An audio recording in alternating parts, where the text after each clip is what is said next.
On corrige l'épreuve Maths 2 MINPON 2025, filière MP et MPI.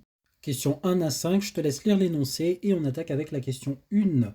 Montrer que P0, le polynôme réciproque de P, vérifie que pour tout x d'un étoile, P0 de x est égal à x puissance n, P de 1 sur x, et en déduire que P0 est égal à n, produit pour j variant de 1 à n, de 1 moins alpha j, x.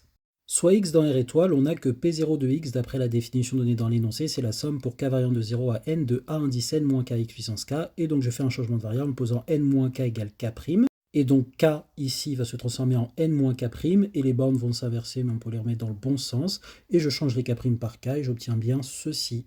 Donc la somme pour k variant de 0 à n de ak x puissance n moins k. Je factorise par x puissance n ici, et je remarque que j'ai un x puissance moins k, ce qui me fait un 1 sur x puissance k, et ça c'est bien le polynôme P0 appliqué en 1 sur x, et donc j'ai bien x puissance n fois P de 1 sur x.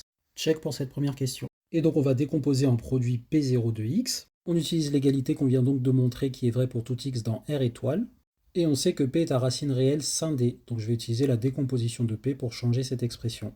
Et donc j'utilise la décomposition de P avec les alpha j, d'après l'énoncé les racines sont les alpha j pour j variant de 1 à n, et j'ai remplacé le x par 1 sur x, donc j'ai bien ceci, ici j'ai le coefficient dominant et j'ai le x puissance n là, et donc je fais rentrer les x, vu que j'ai n facteurs, donc je mets un x à chacun des facteurs, et je fais rentrer le x dans la parenthèse, qui me fait bien un 1 ici, moins, du coup x fois alpha j. Donc on réécrit ça en version polynôme, et on a bien ce qu'il nous demande de trouver pour tous les x dans R étoile. Et de plus, on a que P0 de 0 est égal à AN, ce qui correspond bien à cette formule-là quand on remplace x par 0, puisqu'on a un produit que de 1 fois AN. Donc la formule est bien valide pour tout x réel. Check. Question 2, montrer que le PGCD de P et P0 est égal à 1 si et seulement si P ne possède pas de racine stable.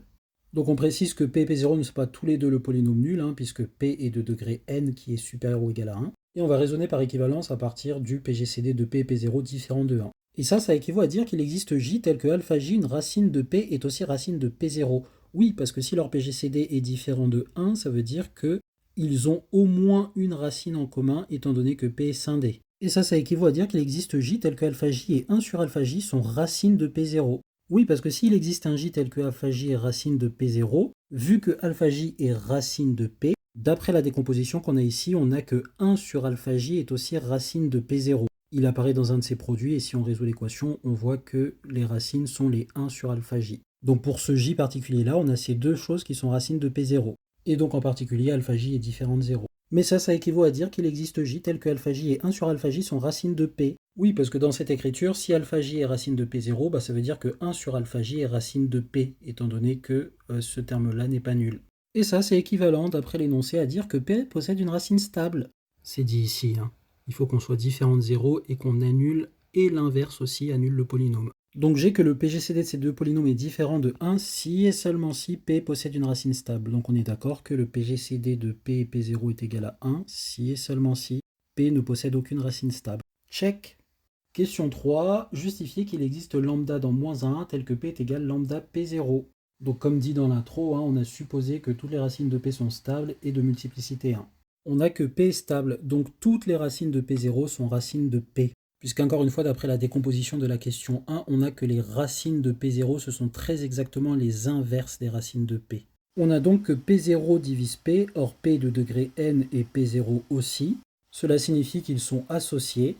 Autrement dit, P est égal lambda P0 pour un certain lambda dans R, et même dans R étoile, puisqu'il est différent de 0 nécessairement. Et en appliquant cette égalité en 0, j'obtiens que A0 est égal à lambda n, puisque le coefficient constant de P c'est A0, et les coefficients constants de P0 c'est AN, d'après la définition du polynôme réciproque. Sauf que P0 est égal à 1 sur lambda P, lambda est non nul, et le coefficient dominant de P c'est AN, et le coefficient dominant de P0 c'est A0. Et donc j'obtiens cette autre relation, autrement dit, ceci, et comme n est différent de 0, ceci équivaut à lambda carré est égal à 1, autrement dit lambda est égal moins 1 ou 1. Check pour ça. Question 4, on a introduit divers polynômes et on demande de montrer que h est égal n fois p moins lambda fois p'0, puis que h0 est égal lambda, parenthèse np moins xp'. Eh bien, on commence par exprimer h de x, donc c'est égal à x fois p', et sous forme de somme, ça nous donne ceci, par définition du polynôme dérivé. Et ensuite, j'exprime np moins lambda p'0. np c'est ceci, donc ici j'ai mis p et donc là j'ai n, moins lambda p', donc j'ai p' et j'ai 0. Et donc je vais appliquer la réciprocité à p', après avoir fait le changement de variable pour partir de 0 et avoir un x puissance k ici. Et donc j'applique la réciprocité, donc c'est le degré n-1 moins k qui remplace le k. Et donc je me retrouve bien avec ces indices-là, et les bornes sont les mêmes de 0 à n-1. Ce qui après simplification me fait n-k ici et an-k, et le début est toujours pareil. Et ensuite je fais rentrer le lambda, et lambda multiplié par an-k. D'après cette relation, ça fait tout simplement ak, puisque le coefficient n-k c'est celui qui est devant x puissance k, et donc lambda an-k c'est le coefficient qui ici est devant x puissance k, ak. De plus, dans cette différence, je me rends compte que j'ai la somme de n à kx puissance k, ce qui est ceci, sauf qu'ici elle va de 0 à n-1 et de 0 à n, donc de 0 à n-1 ici, ça se simplifie avec ça. Et donc il me reste le terme en n, et ici j'ai le moins qui rentre, j'ai un plus k à kx puissance k, qui apparaît ici, et la somme part de 1, puisque quand k vaut 0, k à k, bah, c'est tout simplement 0, et ça c'est la même expression qu'ici, donc je peux le rentrer dans la somme, et j'ai ça. Ce qui est bien h de x, check. Deuxième partie de la question va maintenant montrer cette égalité-là. Alors d'une part, je vais écrire h0, donc c'est h de x 0, et h de x ça vaut ceci. Ça partait de 1 tout à l'heure, mais là je le fais partir de 0, parce que quand k égale à 0, bah, ceci vaut 0. Et donc en appliquant la formule, les coefficients qui sont devant le x puissance k prennent des indices n-k d'après la définition. Pour rappel, celle-ci. Et donc j'obtiens bien que h0 vaut ceci. D'autre part, je calcule la quantité lambda np moins lambda xp', et ça vaut np0, puisque pour rappel, lambda p c'est égal à p0, puisque p vaut lambda p0, et lambda c'est 1 ou moins 1, donc si je multiplie cette égalité par lambda, j'ai que lambda p vaut lambda carré p0, et lambda carré vaut 1. Donc j'ai ici np0 qui se traduit par cette somme, donc p0 j'ai inversé ici dans le ak, et j'ai fait rentrer le n dans la somme. Et d'autre part, j'ai moins lambda xp', donc moins lambda h, je le réécris comme ça en partant de 0.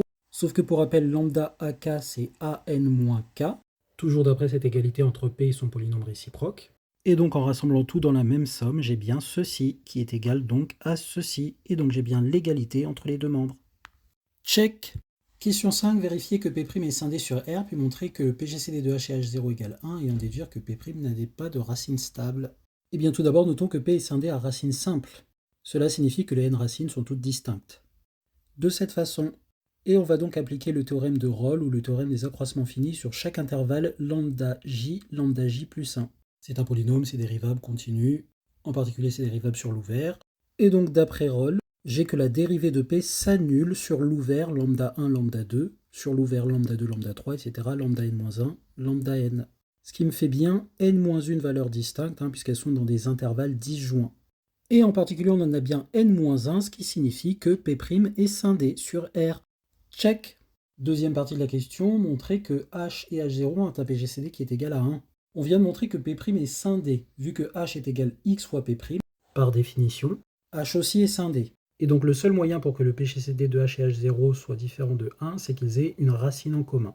Puisque n'importe quel polynôme qui va diviser H et qui est de degré au moins 1 sera lui aussi scindé, puisque H est scindé. Ce qui nous fera bien une racine en commun entre H et H0. Donc on suppose que leur PGCD est différent de 1, et donc cela signifie qu'ils ont une racine en commun. On va montrer tout d'abord que cette racine ne peut pas être 0, puisque 0 est racine de h. Si cette racine était 0, comme on note qu'ici on a h, x fois p', eh bien en évaluant 0, j'aurais que ceci fait 0, et donc ça serait la racine commune avec h0 qui ferait 0, et donc j'aurais que p aussi s'annule en 0. Sauf qu'on a supposé que toutes les racines de p sont stables. Et une racine stable, ça signifie en particulier qu'on est différent de 0.